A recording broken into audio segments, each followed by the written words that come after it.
Welcome to the Wind Down with Sly. I'll be reading to you The Golden Bird. Please subscribe, and if you like, please hit the like button. A certain king had a beautiful garden, and in the garden stood a tree which bore golden apples. These apples were always counted, and about the time when began to grow ripe, it was found that every night one of them was gone. The king became very angry at this and ordered the gardener to keep watch all night under the tree. The gardener set his eldest son to watch, but about 12 o'clock he fell asleep, and in the morning another apple was missing. Then the second son was ordered to watch, and at midnight he too fell asleep, and in the morning another apple was gone. Then the third son offered to keep watch, but the gardener at first would not let him, for fear some harm should come to him. However, at last he consented, and the young man laid himself under the tree to watch. As the clock struck 12, he heard a rustling noise in the air, and a bird came flying that was of pure gold. And as it was snapping at one of the apples with its beak, the gardener's son jumped up and shot an arrow at it. But the arrow did the bird no harm, only it dropped a golden feather from its tail and then flew away. The golden feather was brought to the king in the morning, and all the council was called together. Everyone agreed that it was worth more than all the wealth in the kingdom. But the king said, "One feather is of no use to me. I must have the whole bird." Then the gardener's eldest son set out and thought to find the golden bird very easy. And when he had gone but a little way, came to a wood, and by the side of the wood he saw a fox sitting. So he took his bow and made ready to shoot at it. Then the fox said, "Do not shoot me, for I will give you good counsel. I know what your business is, and that you want to find the golden bird. You will reach a village in the evening, and when you get there, you will see two inns opposite to each other, one of which is very pleasant and beautiful to look at. Go not in there, but rest for the night in the other. Though it may appear to you to be very poor and mean." But the son thought to himself, "What can such a beast as this know about the matter?" So he shot his arrow at the fox, but he missed it, and it set up its tail above its back and ran into the woods. Then he went his way, and in the evening came to the village where the two inns were. And in one of these were people singing, dancing, and feasting, but the other looked very dirty and poor. "I should be very silly," said he, "if I went to that shabby house and left this charming place." He went into the smart house, ate and drank at his ease, and forgot the bird and his country too. Time passed on, and as the eldest son did not come back, and no tidings were heard of him, the second son set out, and the same thing happened to him. He met the fox, who gave him the good advice, but when he came to the two inns, his eldest brother was standing at the window where the merrymaking was, and called to him to come in, and he could not withstand the temptation. But he went in and forgot the golden bird and his country in the same manner.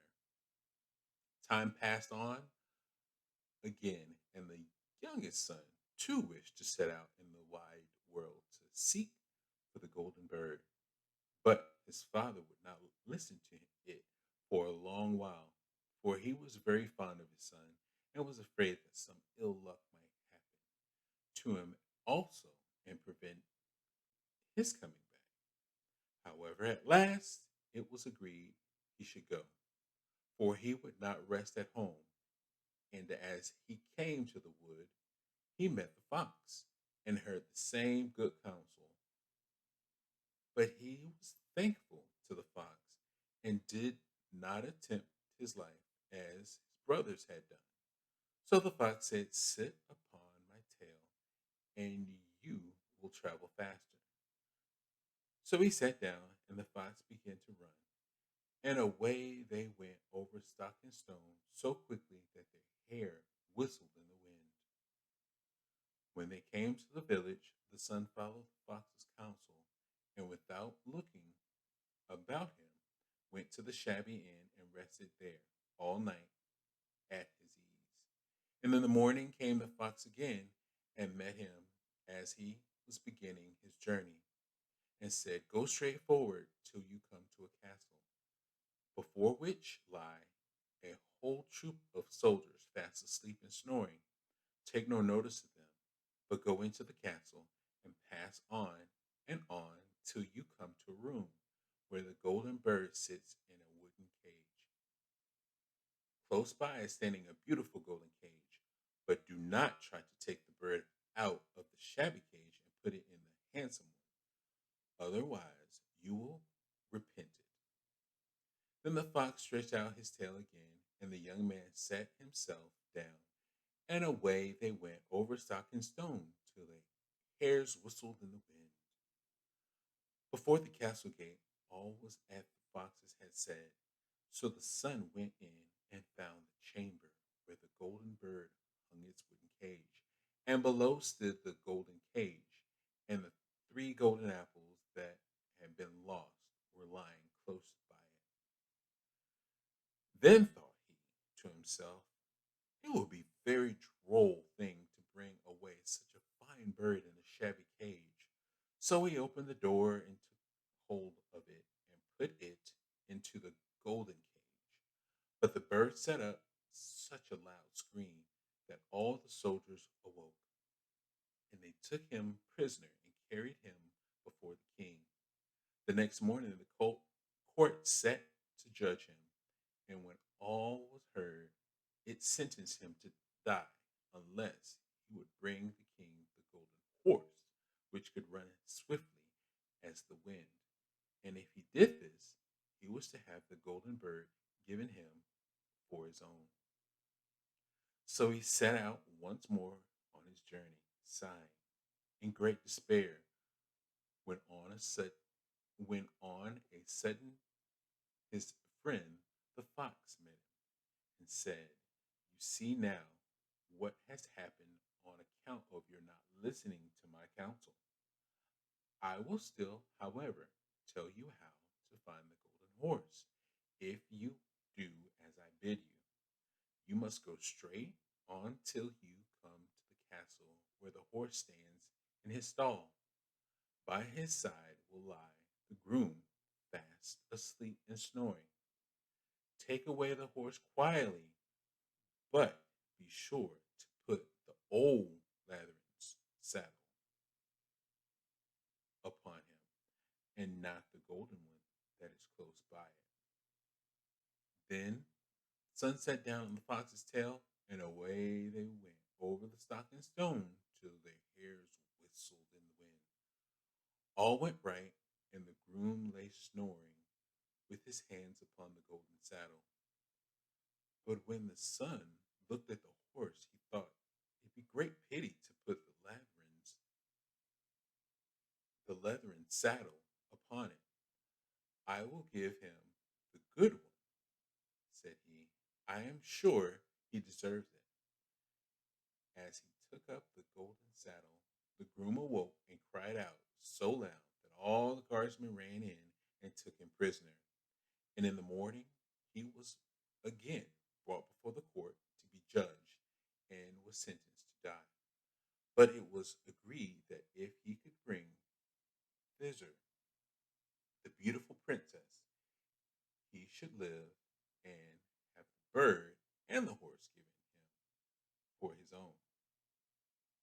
Then he went his way very softly, but the old fox came and said, "Why did you not listen to me? If you had, you would have carried away both the bird and the horse. Yet will I once more give you counsel. Go straight on, and in the evening you will arrive at a castle. At 12 o'clock at night, the princess goes to the bathing house. Go up to her and give her a kiss, and she will let you lead her away. But take care you do not suffer her to go and take leave of her father and mother. Then the fox stretched out its tail, and so away they went over the stock and stone till the hare whistled again. As they came to the castle, all was as the fox said, and at 12 o'clock the young man met the princess going to the bath and gave her the kiss, and she agreed to run away with him, but begged him with many tears that he would let her take leave of her father. At first he refused, but she wept still more and more and fell at his feet. Till at last he consented. But the moment she came to her father's house, the guards awoke and he was taken prisoner again. Then he was brought before the king, and the king said, "You shall never have my daughter unless in 8 days you dig away the hill that stops the view from my window." Now, this hill was so big that the whole world could not take it away. And when he had worked for 7 days and had done truly little, the fox came and spoke, "Lie down and go to sleep. I will work for you." And in the morning he awoke, and the hill was gone. So he went merrily to the king and told him that now that it was removed, he must give him the princess. The king was obliged to keep his word, and away went the young man and the princess. And the fox came and said to him, "We will have all three, the princess, the horse, and the bird." "Ah," said the young man, "that would be a great thing, but how can you contrive it?" "If you will only listen," said the fox, "it can be done. When you come to the king and he asks for the beautiful princess, you must say, 'Here she is.' Then he will be very joyful, and you will mount the golden horse that they are to give you and put out your hand to take leave of them.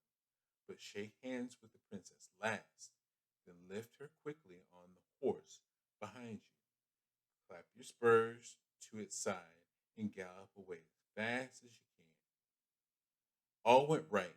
Then the fox said, "When you come to the castle where the bird is, I will stay with the princess at the door, and you will ride in and speak to the king. And when he sees that it is the right horse, he will bring out the bird. But you must sit still and say that you want to look to see whether it is the true golden bird. And when you get it into your hands, ride away." This too happened as the fox said. They carried off the bird, the prince mounted again, and they rode on to a great wood. Then the fox came and said, "Pray kill me and cut off my head and my feet." But the young man refused to do so. So the fox said, "I will at any rate give you good counsel. Beware of two things: ransom no one from the gallows, and sit down by the side of no river." Then away he went. Well, thought the young man, it is no hard matter to keep that advice. He rode on with the princess till at last he came to the village where he had left his two brothers. And there he heard a great noise and uproar. And when he asked what was the matter, the people said, "Two men are going to be hanged." As he came near, he saw the two men were his brothers, who had turned robbers. So he said, "Cannot they in any way be saved?" But the people said, "No, unless he would bestow all his money upon the rascals and buy their liberty. Then he did not stay to think about it, but paid what was asked, and his brothers were given up and went on with him towards their home. As they came to the wood where the fox first met them, it was so cool and pleasant that the two brothers said, "Let us sit down by the side of the river and rest a while to eat and drink." So he said yes and forgot the fox's counsel and sat down on the side of the river. And while he suspected nothing, they came up behind him and threw him down the bank and took the princess, the horse, and the bird and went home to the king, their master, and said, "All this have we won by our labor." Then there was a great rejoicing made, but the horse would not eat, the bird would not sing, and the princess wept. The the youngest son fell to the bottom of the river bed. Luckily, it was nearly dry, but his bones were almost broken, and the bank was so steep that he could not find no way to get out. Then the old fox came once more and scolded him for not following his advice. Otherwise, no evil would have befallen you. Yet, said he, I cannot leave you here. So lay down, lay hold of my tail, and hold fast. Then he pulled him out of the river and said to him as he got upon the bank, "Your brothers have set watch to kill you if they find you in the kingdom."